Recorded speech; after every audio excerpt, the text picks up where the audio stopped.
But at the same time, I'm also continuing to explore Bob Dylan. and, and that is a mammoth task.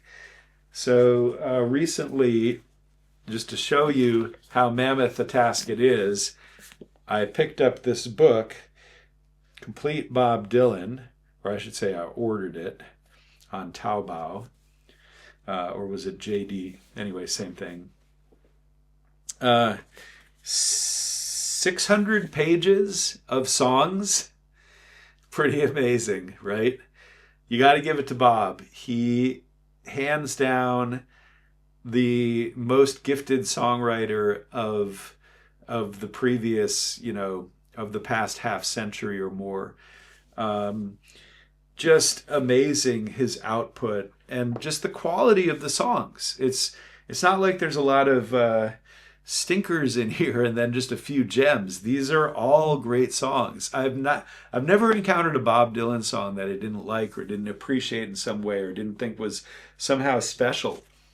I mean, I think in some ways his uh, his musical, let's just say the chord progressions, the structure of the song is a bit less complicated than the Beatles. I mean, I think that when it comes to chord progressions, the Beatles were kind of up there at the top with some of the great songwriters of that generation in terms of the craft of songwriting.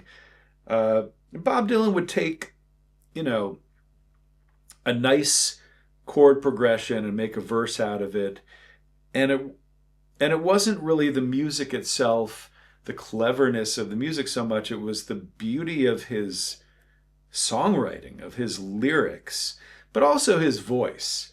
And I think I've probably said this before, but I'll say it again. I think some people put down Bob Dylan's voice, even in his younger years, because it was a little gravelly.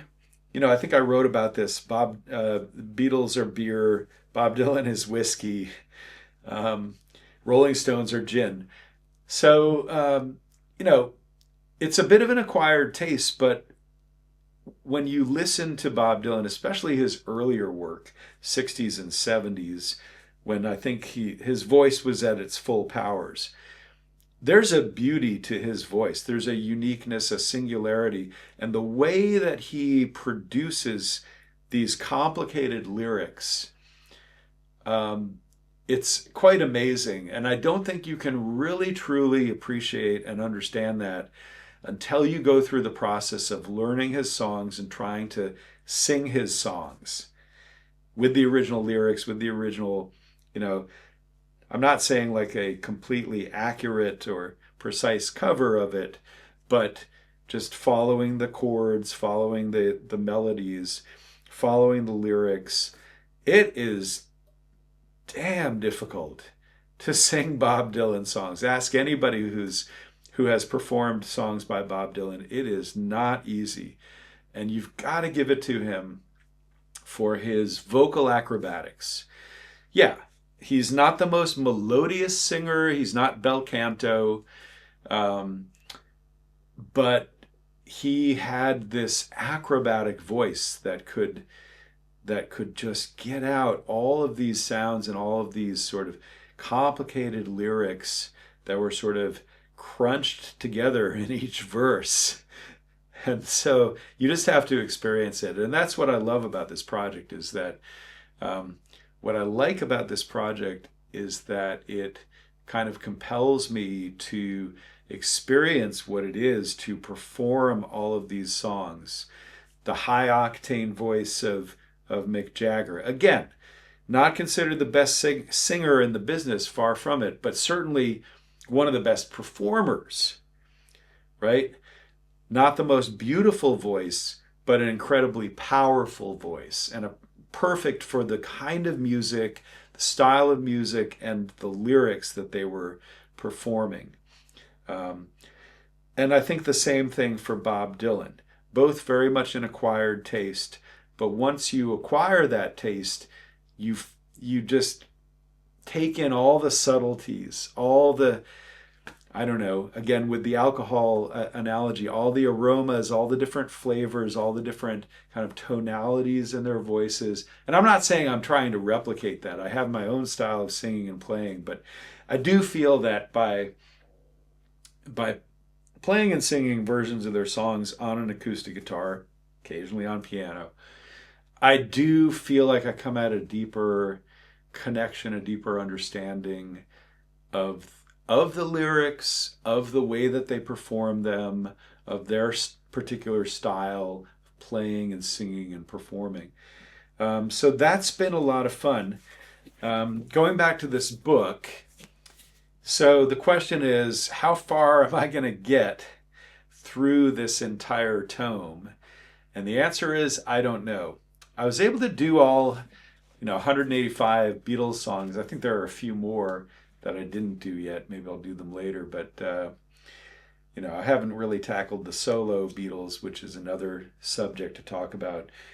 But that's because I grew up with the Beatles. I've listened to them since I was a little kid. I had memorized so many of their songs. They were just deeply ingrained in my consciousness, in my subconscious. I dream about the Beatles.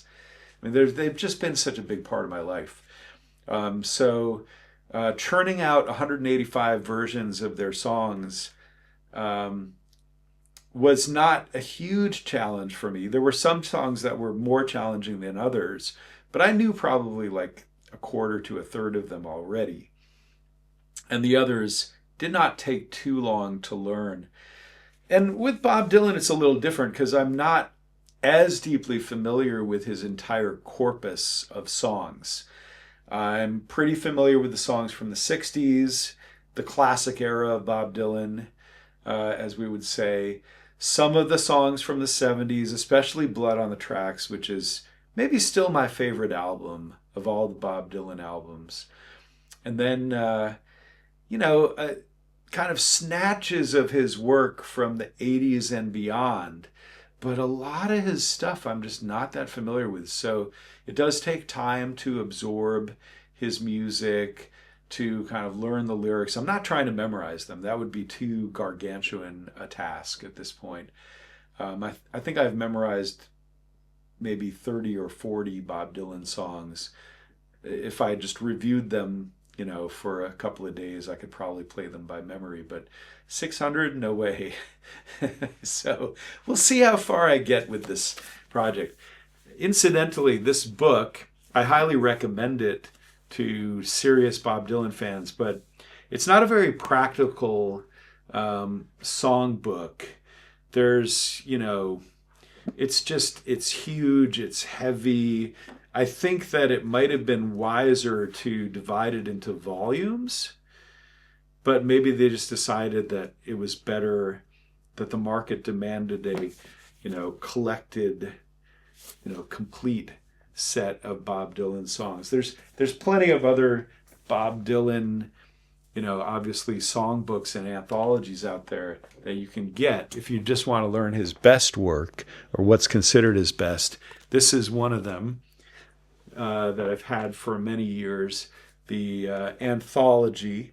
This is volume 2 of the anthology. So it's kind of more of a best of, but maybe a slight, somewhat subjective best of Bob Dylan. But for, if you're a piano player, this is the book to have because it has the sheet music, but up above the sheet music it has the chords. So it's great for both piano and guitar. Whereas this one is, the complete one is really for guitar players, not for piano players. Although I suppose, like me, if you like to just play along with the chords, then it's fine for piano players too. But this is definitely the book to have. I don't think I have Anthology 1. I should get it at some point. What else do I have? I've got this one, Bob Dylan Greatest Hits, Song Tab Edition. So this is more if you want to, maybe it's a little bit simplified. For for people who are still, yeah, it's obviously for people who are just learning how to play this style of guitar, but it's got the tabs, it's got notes for strumming, right? It shows you how to do the strumming and how to play the chords for some of his best songs. Hard Rain's Gonna Fall, Blowing in the Wind, Boots of Spanish Leather. That's a song I need to work on.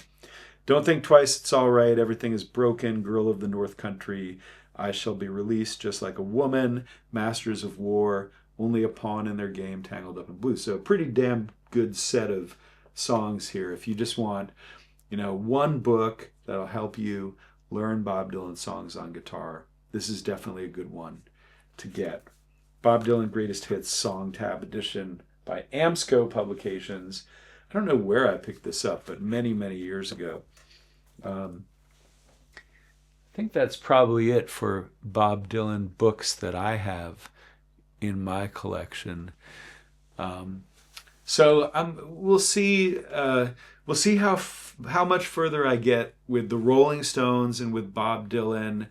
I also have plans. Let me show you one more book that I just picked up, because one thing that I'm really interested in is the relationship between George Harrison and Bob Dylan.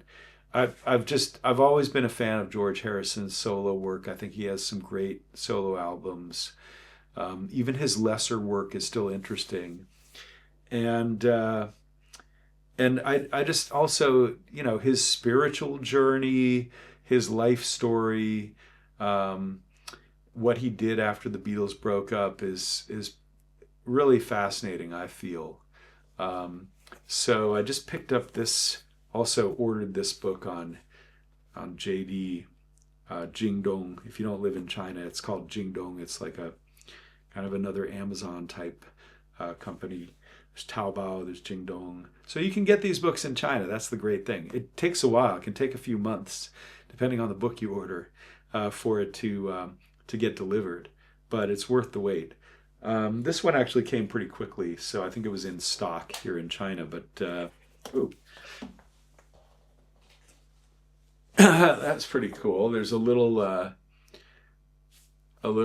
bookmark just popped out of here. Traveling Wilburys. I guess this is a ad for. Oh, okay. I guess maybe they also published a book. The same publisher, Genesis, also published a book on the Traveling Wilburys. So that's pretty cool. But this is a fantastic book. It's not a songbook per se. It doesn't have all the chords to his songs, but it has all the lyrics, which is nice. I find that sometimes it's good to actually read the lyrics as if they were a poem.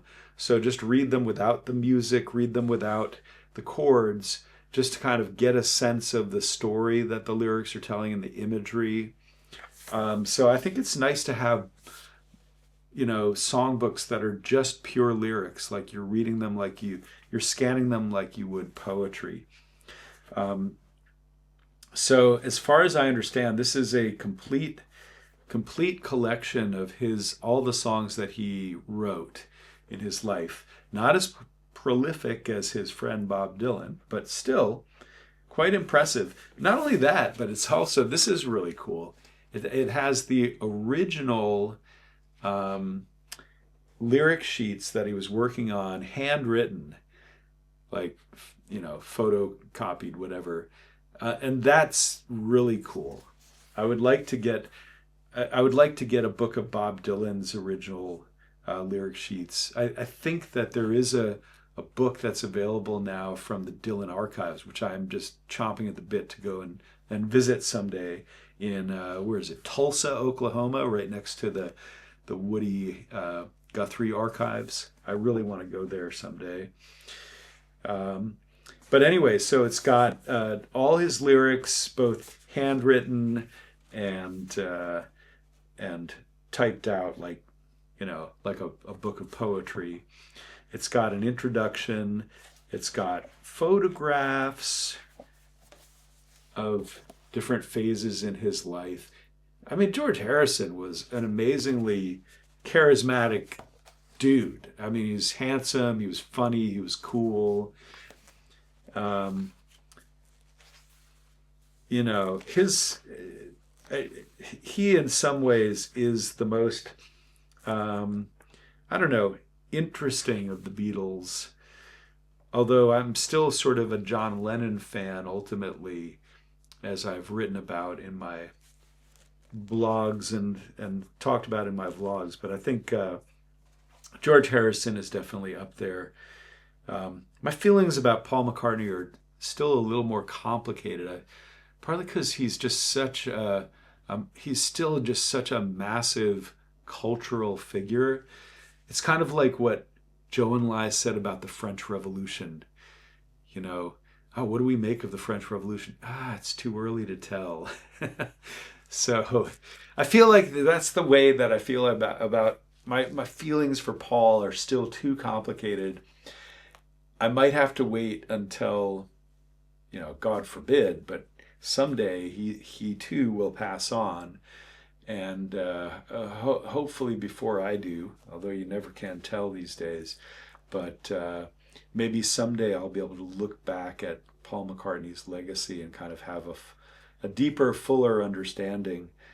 But I feel like Paul McCartney's legacy is kind of complicated by so many different factors, including, I mean, all the other artists that he collaborated with, from Wings to Stevie Wonder to Michael Jackson, all of his kind of post-Beatles solo work.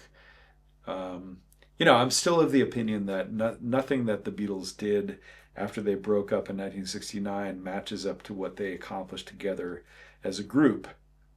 I'm one of those kind of Beatles purists.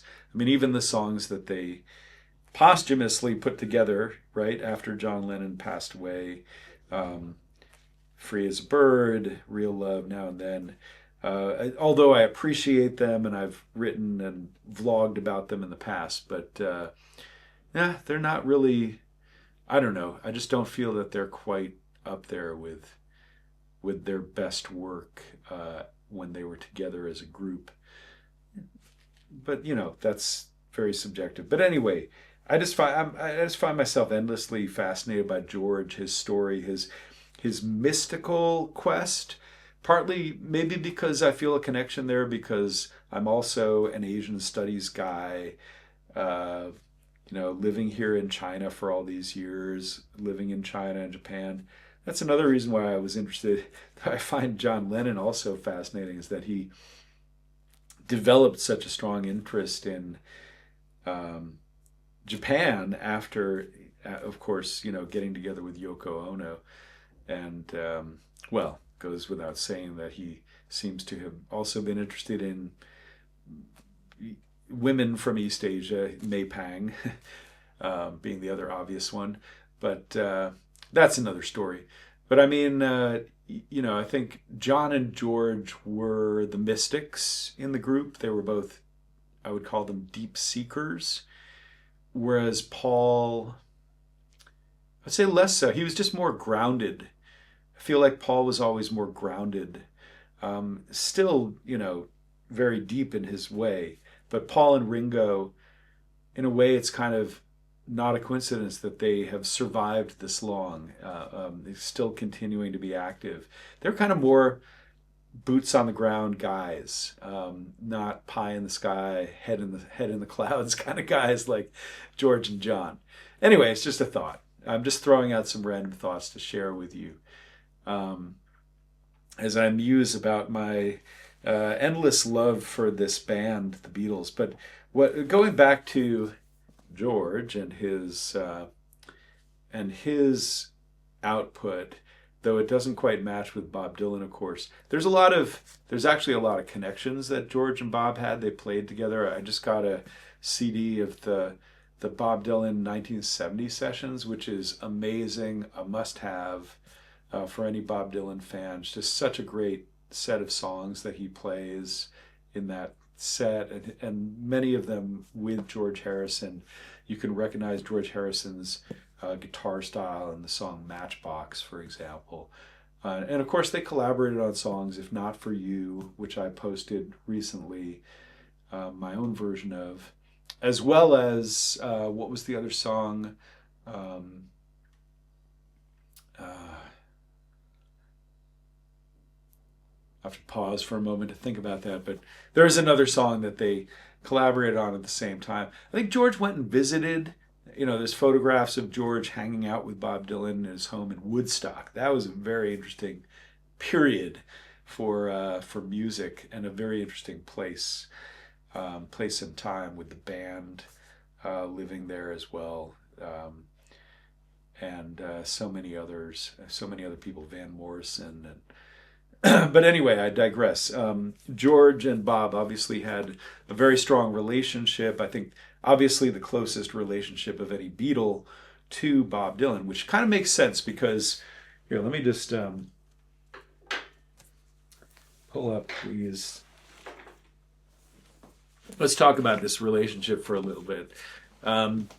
So why did George and Bob connect so deeply, whereas the other Beatles didn't really have such a strong connection to Bob Dylan? They certainly were influenced by him, going back to 1964, the famous, story where in New York City, I believe, he shared marijuana with them, and they had that experience for the first time, and that obviously had an influence on their style going into Rubber Soul, and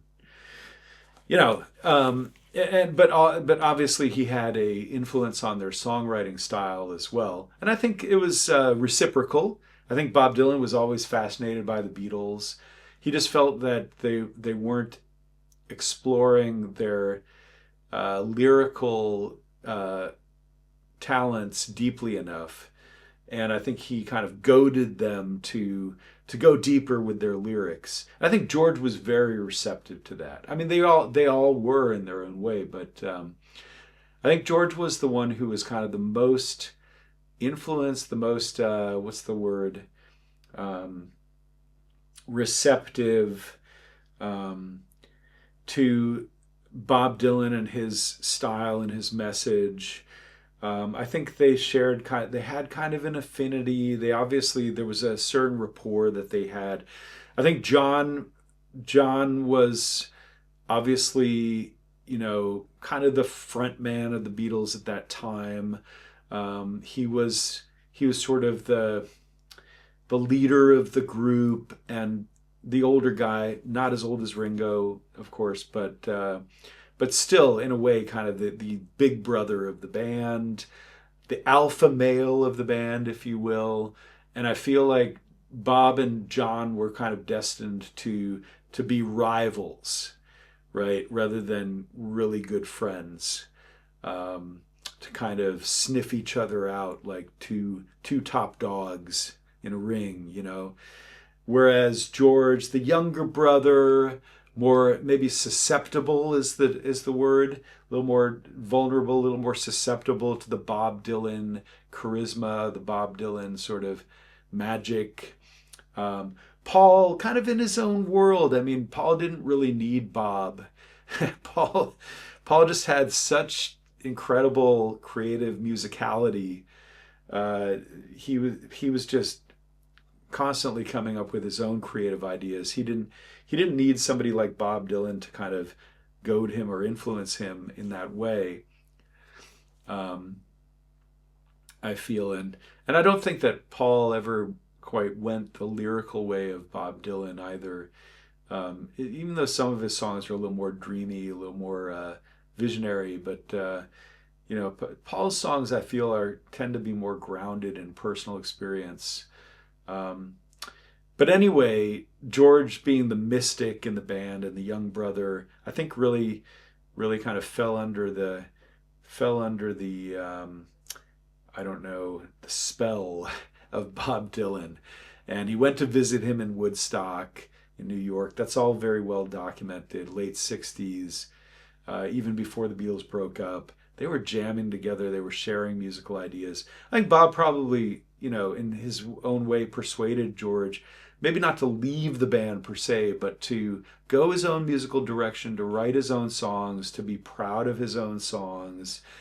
I think there was like a real support system there that Bob offered George as he went on in his solo career. And I think you can see that when, George, didn't he invite Bob Dylan to join him for the concert for Bangladesh? That was kind of George's big solo coming out party. And they continued to have some kind of a relationship. I don't know the details of it. It's a little murky in the 70s. But then in the late 80s, they got together again to form the Traveling Wilburys. So obviously their relationship continued to strengthen over the years. I don't know what you think of the Traveling Wilburys. I think in some ways I agree when people say it was a missed opportunity. Their songs weren't quite as good as you'd hoped a super band like that would be. I think they were just five. Was it five guys? There was Bob, George, Tom Petty, Jeff Lynne, Roy Orbison, right? It was just five guys having a good time, goofing off in a way, having a lark, having a goof, writing some fun songs, kind of more, maybe more along the lines of, or the, Tom Petty, who's, not the most sort of top-notch songwriter per se, but still a great musician, and writes fun songs. So it's kind of that level. Maybe some of the best songs were the ones that Bob wrote, like Tweeter and the Monkey Man is a pretty cool song.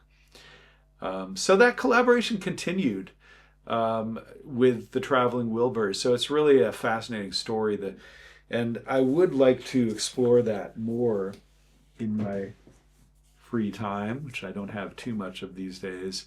But I'm also planning to put up more George Harrison songs on my, I'm calling it Music Factory channel, because I think it's become more than a music workshop. I think a music workshop is more like, working on songs. Oh, here's how you play this. So I'm not interested in that. You guys can learn these songs on your own, or you can learn from the real teachers out there, the Martys and the Justins and all those dudes. I'm just here to have fun, play music, share some songs, share the hard work I've gone through to learn some of the more difficult songs, and hope that maybe some of you out there can, see them as a model, can study them and learn to play them your own way. But anyway, boy, this was a long one, but I think it was long overdue, and I hope you enjoyed listening to my rambles about Bob Dylan, George Harrison, the Rolling Stones, the Beatles, and all the other bands that I mentioned going back to the 70s and 60s. So over and out. Have a great day.